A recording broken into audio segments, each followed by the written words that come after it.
Chapter 5 of the wonderful power of the divine love.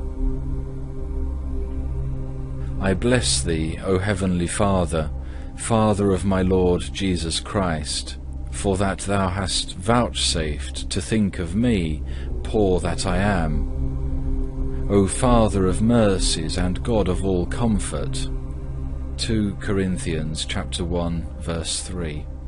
I give thanks unto Thee, who refreshest me sometimes with Thine own comfort, when I am unworthy of any comfort. I bless and glorify Thee continually with Thine only begotten Son and the Holy Ghost, the Paraclete, for ever and ever. O Lord God, holy lover of my soul, when Thou shalt come into my heart, all my inward parts shall rejoice. Thou art my glory and the joy of my heart. Thou art my hope and my refuge in the day of my trouble. But because I am still weak in love and imperfect in virtue, I need to be strengthened and comforted by Thee. Therefore visit Thou me often and instruct me with Thy holy ways of discipline. Deliver me from evil passions, and cleanse my heart from all inordinate affections, that, being healed and altogether cleansed within, I may be made ready to love, strong to suffer, steadfast to endure. Love is a great thing, a good above all others, which alone maketh every heavy burden light, and equalizeth every inequality. For it beareth the burden, and maketh it no burden. It maketh every bitter thing to be sweet and of good taste. The surpassing love of Jesus impelleth to great works, and exciteth to the continual desiring of greater perfection. Love willeth to be raised up, and not to be held down by any mean thing. Love willeth to be free and aloof from all worldly affection, lest its inward power of vision be hindered, lest it be entangled by any worldly prosperity, or overcome by adversity. Nothing is sweeter than love, nothing stronger, nothing loftier, nothing broader, nothing pleasanter, nothing fuller or better in heaven nor on earth. For love was born of God, and cannot rest save in God above all created things. He who loveth flieth, runneth and is glad. He is free and not hindered. He giveth all things for all things, and hath all things in all things, because he resteth in one who is high above all, from whom every good floweth and proceedeth. He looketh not for gifts, but turneth himself to the giver above all good things.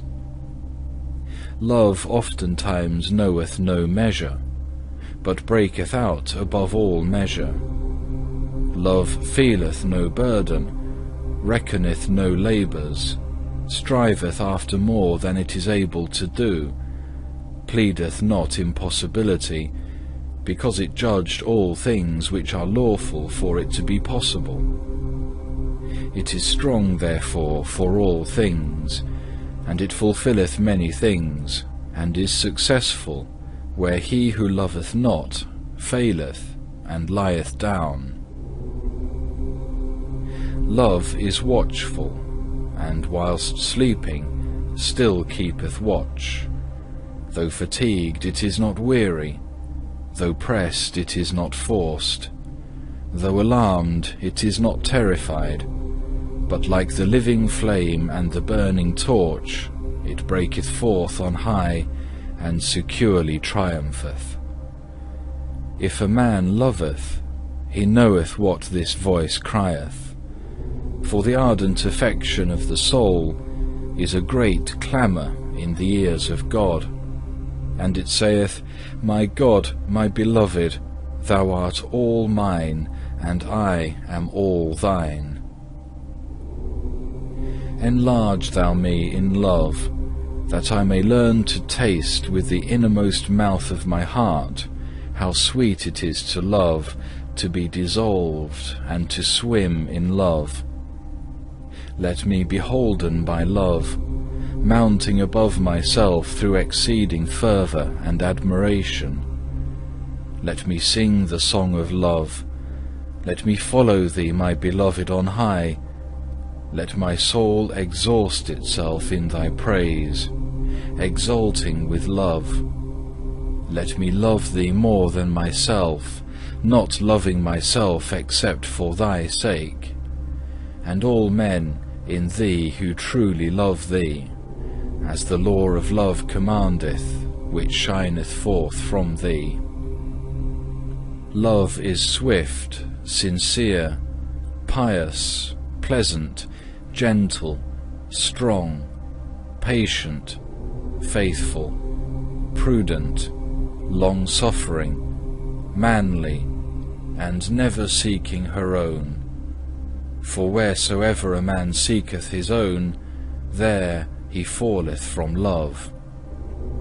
Love is circumspect, humble and upright, not weak, not fickle, not intent on vain things, sober, chaste, steadfast, quiet, and guarded in all the senses.